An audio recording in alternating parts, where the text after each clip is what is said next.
semuanya. Semoga baik-baik aja. Setelah lama kita nggak bikin video. Terus hampir 1 bulan lebih kita gak post video di YouTube karena satu dan lain hal. Maklum Bumil kadang moodnya suka Males. suka males. Dan akhirnya video kali ini berhasil kita realisasikan. Dan video kali ini kita mau berbagi pengalaman kita mau sharing tentang program hamil aku. Bukan aku aja deh, kamu juga. Karena menurut kita program hamil itu adalah program suami dan istri yang menjalankannya berdua. Nah, di sini juga aku dan suami aku mau bilang kalau di sini kita bukan dokter. Ya pokoknya kita bukan ahlinya, kita di sini hanya berbagi pengalaman kita, apa yang kita lakuin, apa yang kita Sharing. alamin, kita bagiin ke kalian semua. Betul. Nah, oke. Jadi cerita pertama adalah buat kalian yang nggak tahu, aku sama suami aku ini udah nikah hampir 2 tahun. Di bulan Juli 2020 ini aku 2 tahun pernikahan. Nah, jadi selama 1 tahun pertama pernikahan itu kita belum dikaruniai anak. belum dikaruniai momongan, belum dikasih anak gitu. Padahal kita sudah berusaha kayak berhubungan secara teratur, ya kan? Tapi kok aku belum hamil ya? Kok orang-orang udah hamil gitu? Dan akhirnya setelah 1 tahun pernikahan, aku dan suami memutuskan untuk periksa ke dokter.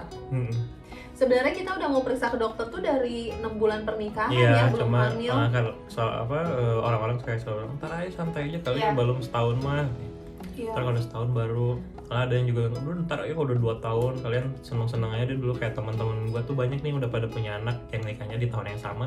Kayak mereka ngasih tau udah ntar aja, kalau misalnya belum nikah nggak usah terlalu terburu-buru, nikmatin dulu deh waktu kita belum dikasih anak tuh dinikmatin dulu gitu. Iya, tapi balik lagi itu ke komitmen masing-masing pasangan. Nah udah kayak gitu, setelah 1 tahun pernikahan kan belum dikaruniai anak, aku datanglah sama suamiku ke dokter kandungan. Akhirnya kita cerita, dok, sebenarnya saya udah 1 tahun pernikahan nih, tapi kok belum hamil ya, takut deh ada apa-apa, bla bla bla bla bla gitu. Pokoknya kita kayak cerita aja apa yang ada di hati kita, ya kita ceritain ke dokternya. Nah akhirnya dokternya nyuruh kita buat pengecekan dasar. Pengecekan dasarnya itu aku cek HSG dan kamu cek analisa sperma. Nah aku mau cerita dulu tentang pengecekan HSG. Pengecekan HSG itu adalah pengecekan dasar sih menurut aku. Jadi fungsinya itu untuk ngelihat di saluran rahim. Ya, saluran, pokoknya kalau kata dokter jalur si sperma deh. Iya, jalur sperma bertemu dengan si sel telurnya itu ada sumbatan nggak? Nah makanya dilakukanlah si tes HSG ini untuk mengecek apakah ada sumbatan atau tidak. Dan menurut aku pengecekan HSG ini bukannya aku mau nakut-nakutin dan aku bohong kalau misalnya itu bilang nggak sakit, tapi bukan sakit yang sampai nangis kejer-jerit-jerit itu, nggak sama sekali.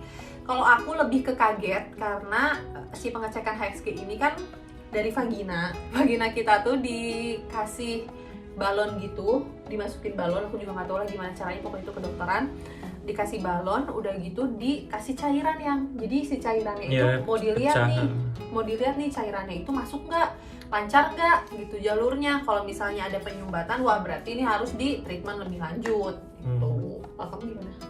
Gak gampang, kita cuma ngasih spermanya aja ke si kita dimasukin ke satu ruangan gitu, terus di ruangan khusus. Nanti si spermanya itu kita taruh di tempat, terus kita kasihin ke petugasnya. Nggak dikasih petugas, dimasukin ke dalam box kayak gitu lah, kayak liftnya medis gitu, jadi pindah atau kemana gitu. Iya, terus hasilnya tuh kayaknya nggak nyampe seminggu ya, kayaknya 2-3 harian.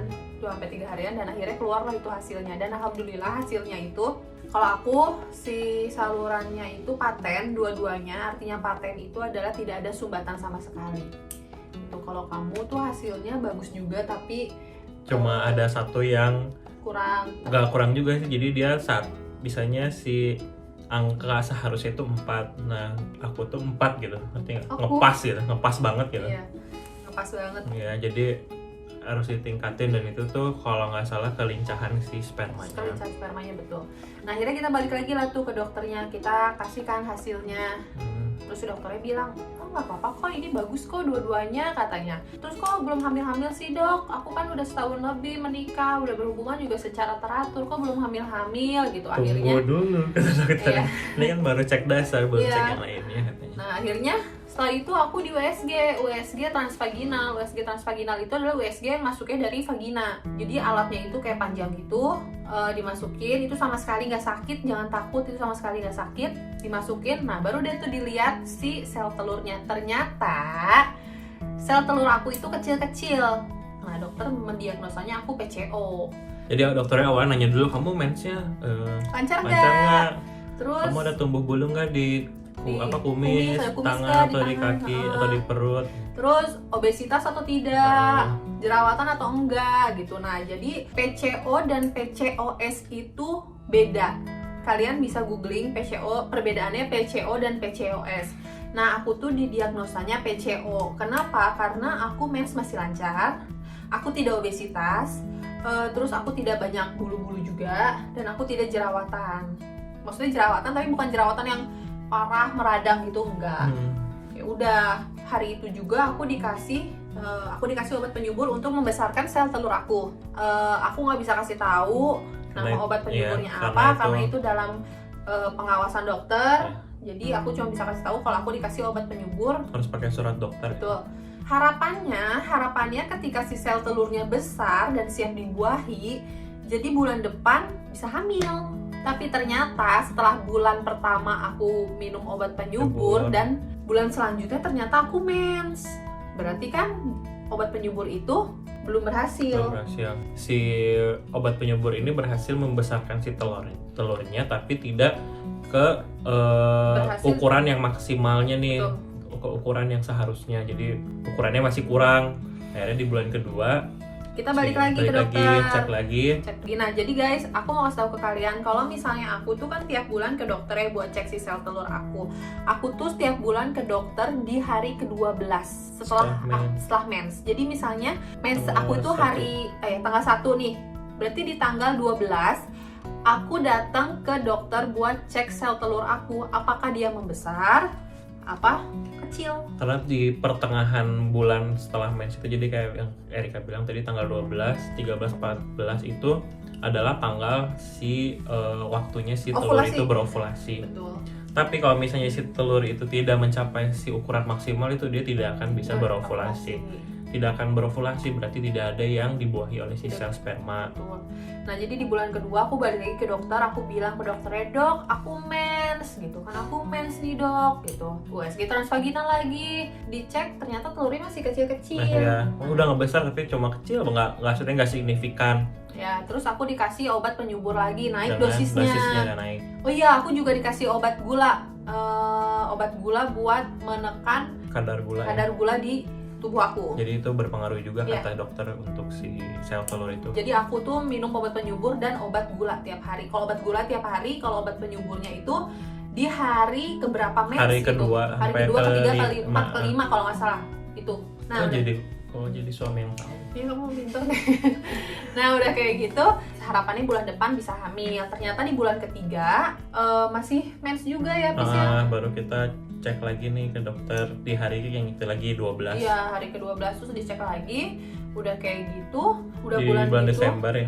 Di bulan Desember, November apa Desember gitu mens. Itu belum berhasil juga tuh. Ya, pokoknya di akhir tahun itu kita sempat ngecek lagi dan dokternya bilang, "Wah, ini telurnya ada yang besar nih."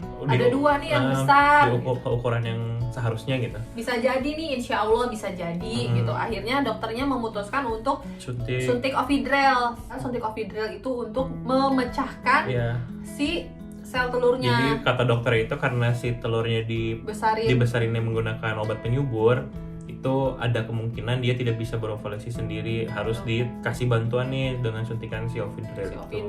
Nah terus disuruh berhubungan tuh hari itu sama besoknya, udah deh kita lakuin. Udah gitu ternyata bulan selanjutnya masih mens juga. Jadi ya balik lagi ya, kita udah berusaha, kita udah berdoa, tapi ya tetap aja Allah yang menentukan. Terus kita juga sempat kita bukan ganti dokter ya, kita lebih ke nyari referensi dokter lain. Jadi kita sempat bawa hasil-hasil kita yang selama ini itu ke dokter yang menangani tentang kesuburan.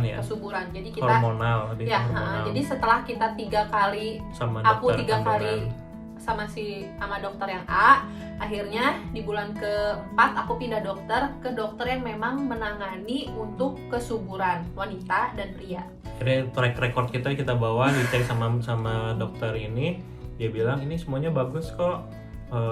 Si dokter cuma nyaranin kita ngasih vitamin yang menurut dia bagus. Dan Erika juga dicek darahnya nih. Oh iya, aku cek darah benar. Ya, dia dikasih referensi sama si dokter untuk cek darah apa aja. Ya. Terus nah ternyata Pis, hasilnya itu pas cek darah vitamin D aku kurang. Ya. Jadi harusnya berapa? Harusnya misalnya perempuan itu misalnya 10. Aku tuh kayak cuma 5 gitu. Jadi Erika ini sebenarnya vampir, dia nggak mau kena matahari. Matahari itu adalah vitamin D gratis yang paling gampang dicari, tapi dia paling gak mau kena matahari. Iya benar sih. Nah aku tuh semenjak pindah dokter, aku minum vitaminnya itu vitamin D, antioksidan, sama ada satu vitamin aku nggak tahu nama vitaminnya apa, lupa. Tapi dia kayak membantu memenuhi asam folat di tubuh. Itu aku cuma minum 3 vitamin itu. Dan kamu juga dikasih vitamin ya sama dokter yang baru ini ya. Kalau untuk si pria ini lebih ke vitamin D, zinc sama antioksidan. Baru deh tuh kita cuma dikasih vitamin nih, udah gitu harusnya tanggal berapa kita cek lagi, kepotong kita sama liburan. Terus si dokternya juga umroh. Jadi kayak udah paling bulan depan deh kita bisa lagi bulan Februari. Nah, setelah pulang dari liburan di bulan Februari kita balik kita lagi ke cek dokter. lagi, dokternya langsung ngecek itu doang sih, ngecek apa namanya, USG lagi, USG transvaginal lagi. Jadi aku tuh di bulan Februari ternyata si dokternya pas bilang, wah ini ada telurnya nih yang besar. Terus Erika bingung, padahal kan nggak pakai obat penyubur gitu, kenapa bisa besar? Mungkin ya pengaruhnya mungkin ada karena vitamin D nya kurang, atau mungkin yang nggak tahu juga sih, atau mungkin karena kita ke Eropa yang tempatnya bagus, happy, stres hilang, jadi si telurnya bagus. Betul. Akhirnya dokter menyarankan kalian malam ini sama besok berhubungan ya. Ternyata pas setelah bulan itu juga Erika telat mens sehari. Tapi ya itu yang seperti di video yang sebelumnya. Kalian bisa lihat pokoknya itu ya. Selain ke dokter juga aku jaga makanan, jaga makanan, olahraga, dan aku minum jamu. Jaga makanannya itu aku datang ke dokter Prama, dia tuh dokter di Bandung. Aku tulis Instagramnya di sini. Kalian bisa lihat langsung dokternya. Jadi dokternya ini tuh fokus ke bagaimana caranya supaya tubuh manusia itu bisa berfungsi dengan normal dan optimal dengan memberikan asupan yang tepat. Nah, karena aku didiagnosa PCO dan pasien PCO itu tidak boleh makan sembarangan, tidak boleh mengkonsumsi karbo berlebihan, tidak boleh konsumsi gula. Dan aku benar-benar selama program itu aku stop, aku nggak makan nasi, aku nggak makan tepung-tepungan, aku benar-benar mengurangi gula. Buah juga pilih-pilih. Buah juga aku pilih-pilih, karena misalnya ada buah yang gulanya tinggi, aku sama sekali nggak makan. Udah gitu aku stop dairy, kayak coklat, susu, aku stop. Jadi aku minumnya kadang susunya almond milk gitu-gitu. Dan terus aku olahraga juga. Udah gitu aku minum jamu. Jamunya itu aku beli di sini. Aku konsumsi itu setiap hari selama program hamil. Dari bulan apa tuh? Aku program hamil Agustus, berarti sampai Februari. Kecuali Januarinya kan aku nggak ada kan, aku pergi. Di sini aku tidak ada sponsor apa-apa. Ke dokter Prama juga aku tidak ada sponsor. Ke Sehat Herbs juga aku tidak disponsori. Aku benar-benar real, aku beli, aku ikhtiar. Maksudnya ini ikhtiar aku yang akan aku sharing juga ke kalian. Dari awal sampai berhasil itu, hal yang kita lakukan itu semuanya menurut kita berkontribusi, mempengaruhi. Iya, berkontribusi. Jadi nggak sia-sia deh apa yang semua kita lakuin. Betul. Mulai dari yang sesuai kedokteran, atau yang tradisional, atau yang cuma dari kata-kata orang aja, yang rumor-rumor itu kita lakuin gitu, sama itu masih hal baik kita lakuin. Dan masuk akal ya. Masuk akal. Ya kayak misalnya jamu itu juga bagus banget buat reproduksi muda. Ya, kurma muda. Berhenti ngerokok, itu semua kita lakuin. Aku lakuin. Aku kan nggak ngerokok. Dari lakuin. Sempat berhenti ngerokok juga selama program hamil, tapi setelah hamil balik lagi merokok. Susah, gengs. Ya udahlah, terus ya intinya jangan stres. Karena kalau menurut kita itu nomor satu itu yang bikin kita berhasil itu adalah doa. Mulai dari doa kita berdua, doa dari orang lain, doa dari orang tua, itu semua menurut kita nomor satunya adalah doa. Nomor duanya olahraga. Kalau emang kalian nggak ada waktu buat olahraga, paling nggak ada 5 menit 10 menit lah dalam satu hari yang bisa kalian lakuin untuk berkeringat. Gue sih lebih kayak sebelum mandi push up dulu, atau mungkin nyikat PC, itu kan lumayan ngebakar kalori kita. Hobi gitu. bersih-bersih dia mah. Nah, jangan stres. Jangan stres ya itu. Aduh, jangan stres deh. Pokoknya benar-benar itu sangat-sangat pengaruh banget. Ya. Pengaruh banget, jangan stres. Kenapa? Karena kita kayak menyadari kalau setiap kita berhubungan kayak selalu mikirnya, wah ini harus jadi nih, harus jadi. Dan secara nggak langsung itu mempengaruhi psikis kita ya kan. Jadi setelah kita kontrol juga ke dokter, cerita segala rupa, kata dokternya, ya kamu jangan stres katanya. Kamu jangan setiap berhubungan kamu melakukannya ya kamu melakukan karena kamu mau, karena kamu senang, karena kamu cinta sama pasangan kamu. Jadi sempat kita ke pengobatan tradisional gitu ya di Bandung. Itu lucu sih. Jadi dia jelasin gitu kayak dia bilang gini, kenapa kalian sampai sekarang belum punya anak?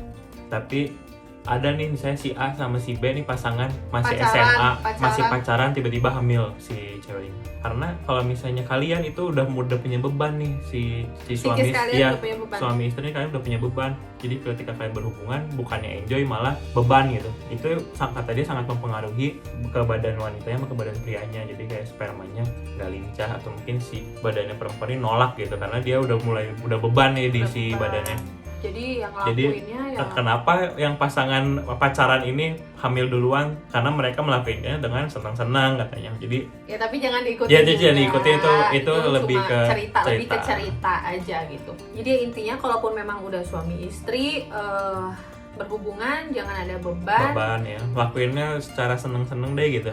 Jadi kalau misalnya kalian udah di tahap yang beban seperti itu, kalian harus cari cara nih gimana caranya ketika kalian berhubungan suami istri itu seneng-seneng gitu. Seneng. Awal program mindset kita memang bulan depan harus jadi nih anak, depan harus jadi nih anak. Iya, jangan berpikir seperti itu. Jadi kalian nikmatin aja prosesnya gitu. Terus lama-lama kita juga sadar Allah nggak tidur kok gitu. Allah juga lihat kok usaha kita seperti apa gitu. Kita berusaha segimanapun kalau Allah belum mengizinkan mau gimana gitu.